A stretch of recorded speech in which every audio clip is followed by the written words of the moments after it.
ओम शांति। आज हम मुरली में आने वाली हातिम ताई की कहानी सुनेंगे। यमन देश में निहायत साहब नाम का एक बादशाह रहता था। विवाह के बहुत दिनों बाद उनकी बेगम साहिबा ने एक बहुत ही सुंदर बच्चे को जन्म दिया, जिसका नाम हातिम ताई रखा गया। ज्योतिषियों ने बादशाह से कहा कि ये बच्चा बहुत ही अक्लमंद बादशाह होगा और सारी दुनिया में आपका नाम रोशन करेगा। धीरे धीरे हातिम माता पिता के लाड प्यार में पलकर जवान हुआ। उसकी खूबसूरती और बहादुरी की महिमा सारे संसार में फैल गई। वह परोपकारी ऐसा निकला कि किसी भी जीव के लिए अपनी जान तक देने को तैयार हो जाता था। दूसरी तरफ खुरासान मुल्क में एक बादशाह रहते थे। उसी शहर में बरजक नाम का एक सौदागर भी रहता था, जिसकी बेटी का नाम हुस्न बानो था। हुस्न बानो जब केवल 12 वर्ष की थी, तब बरजक सौदागर की मौत हो गई। मृत्यु के पहले वह अपनी सारी संपत्ति, हीरे जवाहरत अपनी एकमात्र बेटी के नाम कर बेटी राजा को सौंप गए। राजा भी उसे अपनी पुत्री की तरह पालना करते थे। बिना माँ बाप की हुस्न बानो सदैव उदास रहती थी। एक दिन वह अपनी दाई को बुलाकर बोली, हे माता, ये संसार तो पानी के बुदबुदे समान है। पता नहीं हम भी कब मिट जाए, फिर ये रत्न, इतनी दौलत किस काम की होगी। अतः हमारी इच्छा है कि इस दौलत को मैं धर्म कार्य में खर्च करूं और सृष्टि के समस्त विकारों से दूर कवारी ही रहूं। दाई माँ बोली, बेटी, अगर तुम्हारी ऐसी ही इच्छा है तो तुम एक काम करो। तुम अपने मकान के दरवाजे पर 7 सवाल लिखकर टांग दो और उन 7 सवालों के नीचे ये लिखवा दो कि जो व्यक्ति इन सवालों का जवाब देगा, मैं उसी के साथ विवाह करूंगी। उन सवालों का जवाब देना आसान नहीं होगा। वो सवाल कौन से थे? पहला सवाल था, एक बार देखा है, दूसरी बार देखने की इच्छा है। दूसरा सवाल था, नेकी कर दरिया में डाल। तीसरा सवाल था, किसी के साथ बुरा ना कर, जो करेगा वैसा ही पाएगा। चौथा सवाल था, सदा सच बोलने वाला सुख पाता है। पांचवा सवाल था, कोह निंदा की खबर ला दो। छठा था, मुर्गी के अंडे समान मोती का जोड़ मिला दे। और लास्ट सवाल था, हमाम बाद गर्द की खबर ला दे। दाइमा की बात सुन हुस्न बानो को बहुत पसंद आई और प्रसन्न होकर इन 7 सवालों को लिखवाकर दरवाजे पर टंगवा दिया और धर्म कार्य में जुट गई। ये बात फैलते फैलते खवारिज़म देश तक पहुंच गई। वहाँ के बादशाह का शहजादा मुनीर शामी था। वह हुस्न बानो की बड़ाई सुन बिना देखे ही उसका आशिक बन गया। प्रेम में दीवाना हो मुनीर शामी किसी से कहे बिना ही हुस्न बानो से मिलने चल पड़ा। मुनीर शामी हुस्न बानो से बोला, मैं आपको पाना चाहता हूँ और इसी विरह वेदना में डूबा रहता हूँ। मैं तुम्हारे साथ शादी करना चाहता हूँ। हुस्न बानो बोली, ये नौजवान जो मेरे 7 सवालों का जवाब देगा, केवल उससे ही मैं शादी करूँगी। मुनीर शामी बोला, मैं जवाब दूंगा, आप सवाल करें। हुस्न बानो बोली, पहला सवाल यह है कि एक बार देखा है, दूसरी बार देखने की इच्छा होती है। सवाल सुनकर मुनीर शामी वहाँ से चल पड़ा। उसे समझ में नहीं आ रहा था कि वो क्या करे।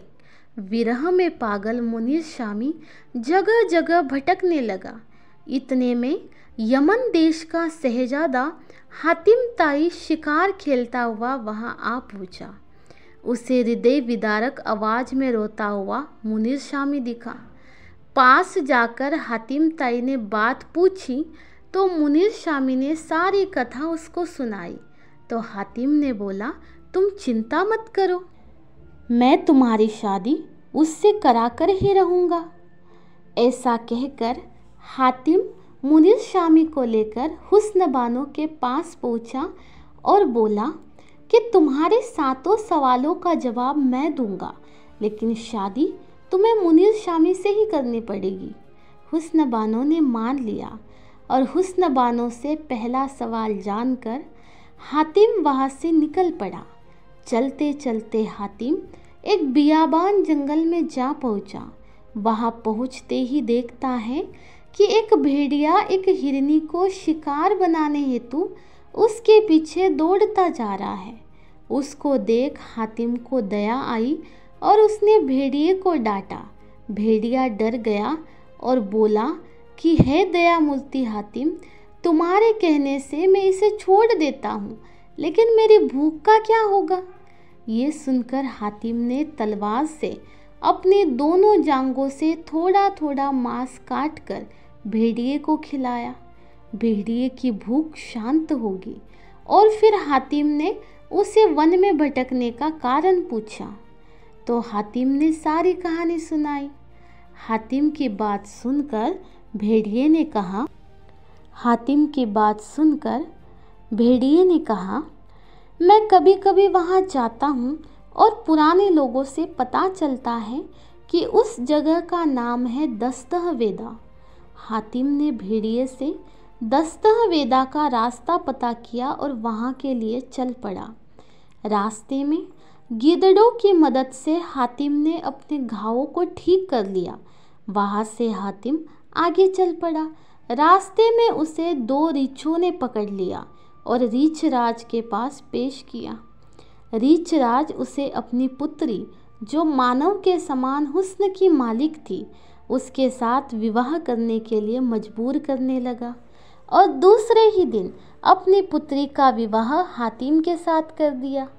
कुछ ही दिनों के बाद हातिम रीछराज और अपनी पत्नी से आज्ञा ले सवाल का हल ढूंढने आगे निकल पड़ा। रास्ते में भयानक जंगल मिला, जहाँ एक भयंकर नाग हातिम को निगल गया। हातिम सांप के पेट में मरा नहीं था, क्योंकि चलते वक्त रीछराज की बेटी ने उसे मुलहरा बहुत ही चमत्कारी था और वो मुलहरे के वजह से वो सांप के पेट में भी जीवित रहा। सर्प ने दुखी होकर उल्टी द्वारा उसे पेट से बाहर निकाल दिया। हातिम प्रसन्न होकर आगे चल पड़ा। चलते चलते एक तालाब पर पहुंचा। वहां पहुंचते ही एक स्त्री तालाब से निकली और हातिम को पकड़कर तालाब के अंदर एक बाग में ले गई और गायब हो गई।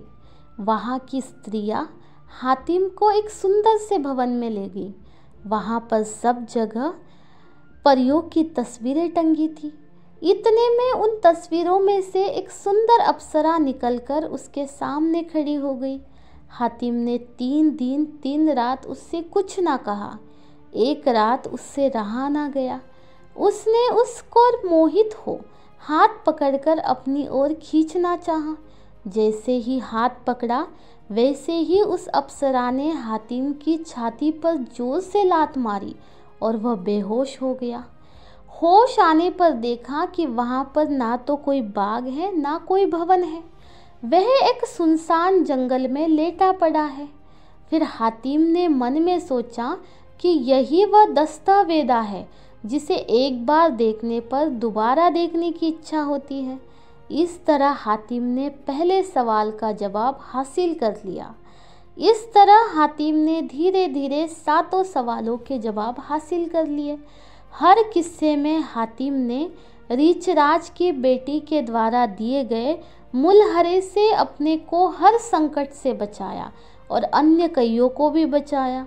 दूसरे किस्से में कहते हैं कि देवों के बादशाह की स्त्री के आँखों में कई सालों से दर्द था। हातिम रीछ की बेटी का दिया हुआ मुलहरा पानी में घिसकर उसकी आँखों में लगा दिया।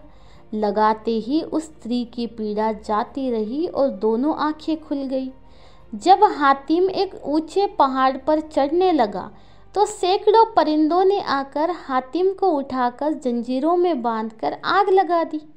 उन परिंदों ने सोचा कि ये जलकर राख हो जाएगा, परंतु रीछ की बेटी के मुलहरे के प्रभाव से वह आग से बचकर आगे चल पड़ा।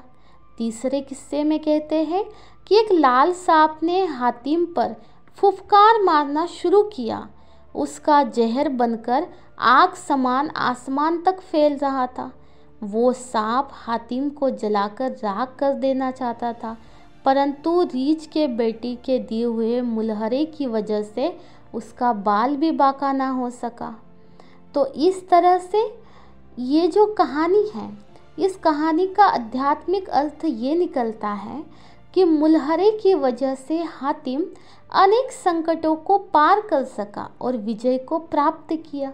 शिव बाबा का दिया हुआ ज्ञान और बाबा की याद मुलहरे के समान है।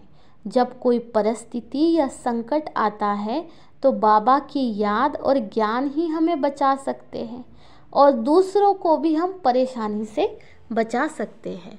ओम शांति।